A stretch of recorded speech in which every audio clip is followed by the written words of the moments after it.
देखिए, सबसे पहले तो ग्लोबल मार्केट की चर्चा करने से पहले हमें ये समझना चाहिए कि बीते 31 दिनों से देश का अन्नदाता लाखों किसान भाई बहन दिल्ली के दरवाजे पे यानी कि दिल्ली सिंगू बॉर्डर पर बैठे हैं और अपने हकों की लड़ाई लड़ रहे हैं।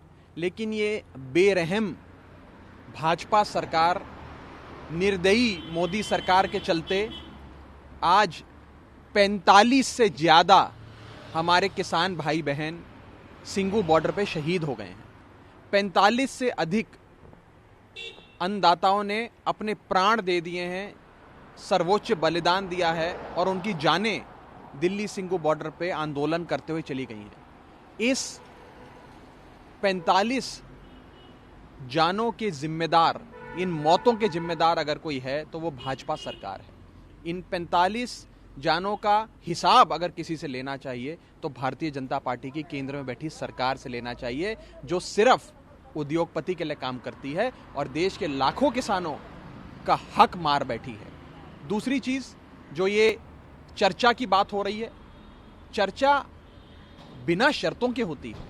आप रोज ये तो कह देते हैं कि हम चर्चा करना चाहते हैं, ना समय बताते हैं कब चर्चा करना चाहते हैं, ना तारीख बताते हैं कब चर्चा करना चाहते हैं, ना स्थान बताते हैं कब चर्चा करना चाहते हैं, और ना ही ये कहते हैं कि हम बिना किसी शर्त के चर्चा करेंगे। अगर आपकी चर्चा का मतलब ये है कि देश के किसान को बुलाया जाए और उसे बताया जाए कि ये 3 काले कानून कितने अच्छे हैं, तो चर्चा का क्या फायदा?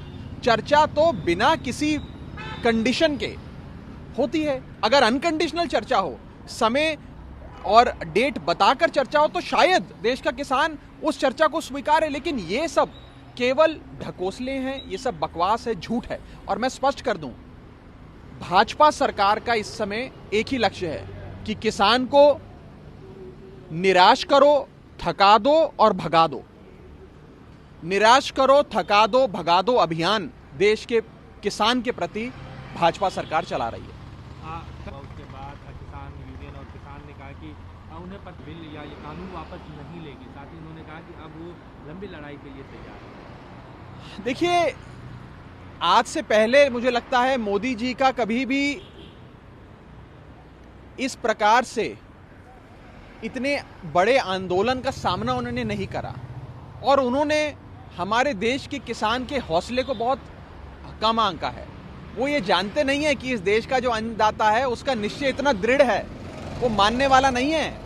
अपने हकों की लड़ाई तब तक लड़ेगा जब तक ये 3 काले कानून वापस नहीं हो जाते हैं। और मैं ये कहना चाहूँगा मोदी जी से और देश की सरकार से कि यदि आप इस अहम की लड़ाई को छोड़ दें, अगर आप देश के किसान की बात को मान लें, तो इसमें बुराई क्या है? आज हम ये ना सोचें कि देश की सरकार से कोई गलती नहीं हो सकती है।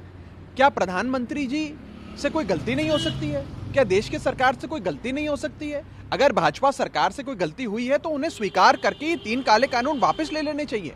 इसे अहम की लड़ाई नहीं बनाना चाहिए। लेकिन आज मोदी सरकार ने इसे अहम की लड़ाई बना लिया है और देश के किसान से वो एक दुश्मन की तरह बर्ताव कर रहे हैं। चाहे उन पे वाटर कैनन छोड़ना हो, उन पे आंसू गैस छोड़ने हो, उनको लाठियों और डंडों से मार पिटाई करनी हो। चलो, तो उन्होंने कहा कि राष्ट्रपति कोविंद 4 मुख्यमंत्री, यदि कोई इस कानून में वास्तव में कोई एक्शन ले सकता है और इन 3 काले कानूनों को वापस करा सकता है, तो वो देश के प्रधानमंत्री हैं आदरणीय नरेंद्र मोदी जी, और कोई व्यक्ति नहीं है। केवल उन्हीं के कानों तक ये बात पहुंचनी चाहिए। और कल हमारे सांसदों ने, संजय सिंह जी और भगवंत मान जी ने देश के प्रधानमंत्री के कानों तक वो आवाज पहुंचाई। देश के 62 करोड़ किसान जो आज आंदोलित हैं इन 3 काले कानूनों के चलते, उनकी आवाज बनकर संजय सिंह और हमारे सांसद भगवंत मान जी ने देश के प्रधानमंत्री के कानों तक वो आवाज पहुंचाई है। मुझे लगता है कि देश के प्रधानमंत्री के कान में अभी भी वो आवाज गूंज रही होगी और इसका एक सकारात्मक निष्कर्ष निकले, ऐसी हम उम्मीद करते हैं। नमस्कार, मैं हूं मानक गुप्ता। अगर आपको हमारा ये वीडियो पसंद आया हो तो इसे लाइक और शेयर जरूर करें, और हां, हमें सब्सक्राइब और फॉलो करना ना भूलें ताकि आप देश और दुनिया की कोई खबर मिस ना करें। तो जुड़े रहिए हमारे साथ और देखते रहिए न्यूज़ 24।